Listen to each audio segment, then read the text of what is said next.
یہاں پر آپ کو ایک اہم خبر سے اپڈیٹ کرنا آپ کو بتائیں، چین کی سب سے بڑی الیکٹریکل گاڑیوں کی کمپنی بنانے والی BYD کی پاکستان میں سرمایہ کاری میں دلچسپی۔ تفصیلات کے مطابق اپڈیٹ کریں تو آپ کو بتائیں، چین کی دنیا کی سب سے بڑی الیکٹرک گاڑیاں بنانے والی کمپنی نے اپنے لوکل پارٹنر کے ساتھ پاکستان میں جدید الیکٹرک گاڑیاں بنانے کے لیے سرمایہ کاری میں دلچسپی ظاہر کی ہے۔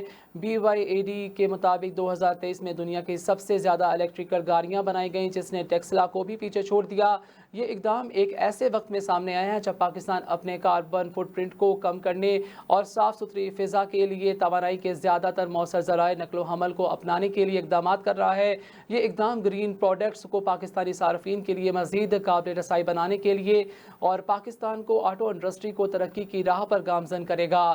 BYD کی اور پیداوار پاکستان میں مقامی طور پر تیار کرے گا، جس سے پاکستان رائٹ ہینڈ ڈرائیور گاڑیاں ایکسپورٹ کر سکیں گے۔ BYD کی جانب سے پاکستان میں سرمایہ کاری، خصوصی سرمایہ کاری اور سہولت SIFC کونسل غیر ملکی سرمایہ کاری لانے کا ایک بہت بڑا ثبوت ہے۔ اس سرمایہ کاری سے غیر ملکی سرمایہ کاروں کے اعتماد میں اضافہ ہو رہا ہے اور معروف غیر ملکی کمپنیاں پاکستان میں پیسے لگانے میں دلچسپی کا اظہار بھی کر رہی ہیں۔